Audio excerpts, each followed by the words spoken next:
Servus Männer, it's Red Pill Germany again. I want to make today a couple more remarks about the events in Washington DC in and around the capital. So, a lot has been said about this already, and the mainstream media, they of course have their version of the story already prepared, or they had it prepared, it seems like. There is not a lot of difference of opinion there. On the alt media, it looks a little bit different. There are many claims being made, and so for example, was it Antifa members? Was it BLM people? Um, the well, as far as I know, we don't really know. There are a couple of people that have been identified on photos, and we don't really know that.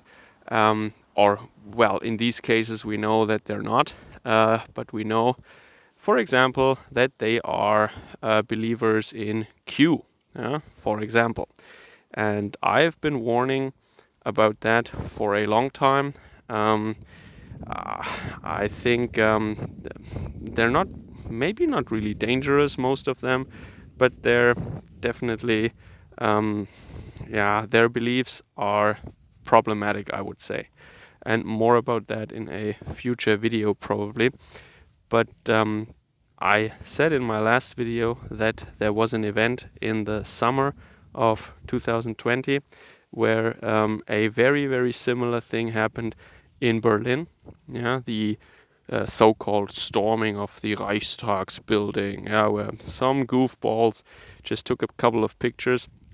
And I said in my last video, it was also a woman of this persuasion, Q, and she was a self-declared healer and hippie, Rastafarian, spiritual person, whatsoever, environmentalist, tree-hugging, alternative medicine kind of people. And now this, lo and behold, this it turns out that this buffalo horn sporting fellow says that he is a shaman of some sorts, right? that fits, right? Sounds awfully similar to what happened in Berlin once again. And now people on the alt media, on the right, on alt tech, they are discussing now, was it BLM, was it Antifa, was that planned, was that just some kind of a trap that was laid by the deep state? And it probably was, because think about it, in so many countries, not only in Germany, I have had many comments, and I invite you to do your own research. Like, people said it happened in Serbia, it happened also in, what was it again? I don't remember, but do your own research. Oh, South Africa, right. So similar things, you make the people really angry, you abuse them for years, and then you lead them up to a government building, and then someone grabs a microphone or a megaphone and they tell the people, now we have to do this. I have special secret information. Like in Berlin, they said Trump is in Berlin right now and we need to set a sign or something. And I don't know what the story was now in DC or as always, there is almost no police there, or the police actually, they wave them in, they open the gates, and they basically tell them, you may enter the building now. Very, very normal, right? Not suspicious whatsoever. And then the mainstream media is already there with cameras, or if they're not there themselves, they will publish the footage that will, of course, be taken of these events, and then they frame it in a certain way, of course, as we see now.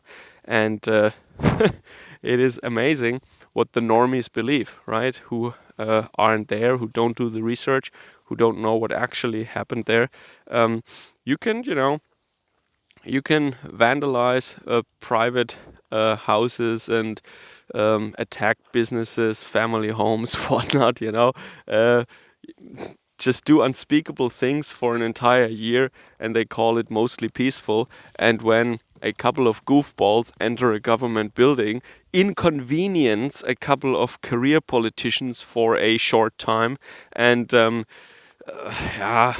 make a mess out of an office, maybe, then this is really dangerous, and this is domestic T word. I cannot really say the word, I think, but a domestic criminal group, and they want Trump to be imprisoned right now, and they want every supporter, to be imprisoned. Yeah, okay, I don't want to repeat myself too much, but you know, it just sounds awfully familiar, and it looks awfully familiar, and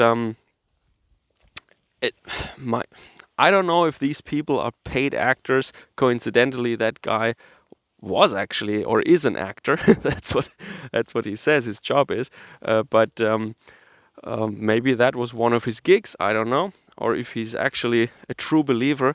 But that doesn't really matter. I mean, does it really matter if these people are just very feeble-minded weirdos who are used by the establishment and then tipped off or just steered into the right direction at the right time to give a crowd a little bit of momentum in the right direction, or if they're actually in on the plot?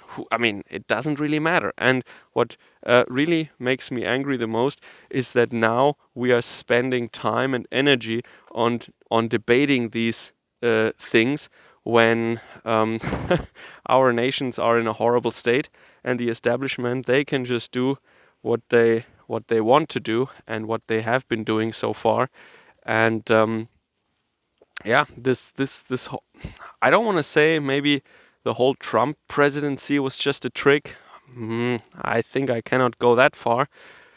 As I said, it might just be two different wings of the establishment battling it out, but definitely Q. Um, it's such a convenient tool to sabotage a populist patriotic movement. Yeah, you just have to tell people, yeah, just follow the plan, just wait, and just believe into the plan, and things will sort themselves out somehow, right? And some people say now that Trump didn't get enough support. Yeah, who got more support than him? With all these rallies, with all these devout, loyal supporters, who got more support than Trump? That's ridiculous. How can you even say that? The establishment, the other politicians, the Republican Party, yes, they didn't support him, sure, but the voters, the ordinary people, I mean, they stood behind him. They still do for the most part, even though he said, "Go home." That's another thing. So, as I said, it will get bad. I never trusted Q because on a fundamental level, I don't like it. I don't like this way of thinking that you should just believe in the plan and that's it. And this mysticism and this secrecy and these hidden messages, and nah, I don't know. It just sounded too good to be true. And yeah, what can I say? I guess in two instances at least, we have seen that these people have been used against the quote unquote movement or against the patriotic crowd. They were used in order to create exactly the images that the establishment needed to go after them, to convince the normies that there is a threat. Yeah, and when the normies think that there is a threat, then they can do whatever they want, and you will maybe see that in the next, I don't know, in the next weeks, month. I don't know how fast they roll, but you will see censorship. You will see that they will go after people, and that is because the normies think that it's okay to do so, and they got the normies by showing them these pictures. Yeah, these dangerous crowds who were attacking the innermost holy sanctum of democracy. Yeah, Congratulations. And now with Berlin and Washington, you have 2 cases where just within a couple of months in between, these Q people were used in exactly that fashion. Yeah. Okay, 2 instances is not a trend yet, but as I said, it happened in other countries too. And yes, there are Q people in Germany, of course, and there might be Q people in other countries. All I'm saying is be careful. Don't just follow these people. Yeah, unfortunately, what the normies believe matters, and you guys will see what's gonna happen next. Yeah, just follow the plan or go home. Yeah. Servus, Kameraden.